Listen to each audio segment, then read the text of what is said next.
भारत मेरा देश है। सभी भारतीयों को मेरा सादर नमस्कार। दोस्तों, आज हम भगवान श्री कृष्ण के गीता जी में दिए गए उपदेशों के बारे में बात करेंगे। हिंदू धर्म में भगवत गीता को सबसे पवित्र ग्रंथों में से एक माना जाता है। श्री गीता जी में भगवान श्री कृष्ण के उन उपदेशों का वर्णन है जो उन्होंने महाभारत में युद्ध के दौरान अर्जुन को दिए थे। श्री गीता जी में 18 अध्याय और 700 श्लोक हैं, जिनमें धर्म के मार्ग का अनुसरण करते हुए कर्म करने की शिक्षा दी गई है। शास्त्रों के अनुसार भगवत गीता में मनुष्य को अपनी हर समस्या का हल मिल सकता है। माना जाता है कि गीता की बातों का अनुसरण करने से जीवन बदल जाता है और व्यक्ति को हर काम में सफलता मिलती है। इसके साथ ही गीता में सफलता के कुछ मंत्र भी बताए गए हैं, जिन्हें आप और हम जीवन में उतार कर जीवन को उन्नत कर सकते हैं। गीता कर्म करने और जीवन में आगे बढ़ते रहने की प्रेरणा देती है। आइए जानते हैं गीता की उन रहस्यमय बातों को जिसे हर मनुष्य को अपने जीवन में उतार कर जीवन को उन्नत करना चाहिए। श्रीमद् भगवत गीता के अनुसार भगवान श्री कृष्ण कहते हैं कि कभी भी किसी काम को टालना नहीं चाहिए। निश्चित समय पर अपने काम को पूरा कर लेना चाहिए। अगर कोई व्यक्ति ऐसा करता है तो वह हमेशा सफलता को प्राप्त करता है।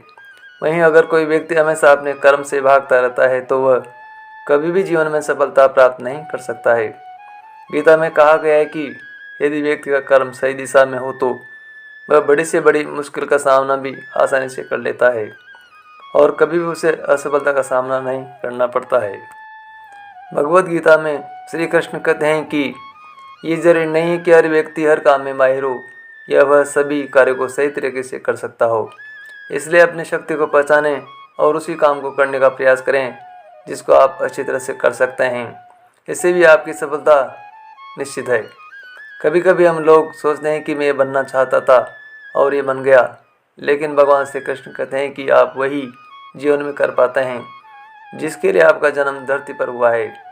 डर में कोई बुराई नहीं है, लेकिन उस डर को कभी भी खुद हावी न होने दें। खुद पर काबू रखकर ही सफलता को पाना संभव है। व्यक्ति का मस्तिष्क तभी तक उसका मित्र है जब तक वह उसके नियंत्रण में है। जब आपका दिमाग आपके नियंत्रण से बाहर हो जाता है तो वही आपका सबसे बड़ा शत्रु भी बन जाता है। इसलिए जब तक आप सही हैं और जीवन में कोई गलत कार्य नहीं करते हैं तो आपको कभी भी किसी से डरने की आवश्यकता नहीं है। भगवद गीता के अनुसार किसी भी व्यक्ति को खुद से बेहतर कोई नहीं जान सकता है, इसलिए स्वयं का आकलन करना बहुत ज़रूरी है।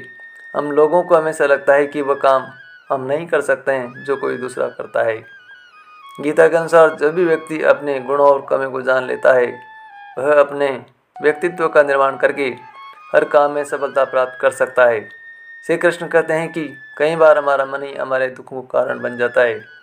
गीता के अनुसार जिस व्यक्ति ने अपने मन पर काबू पा लिया है, उसको नियंत्रण करने की कला सीख ली है, उसको आत्मविश्वास रहता है कि वह किसी भी कार्य को सफलतापूर्वक कर सकता है।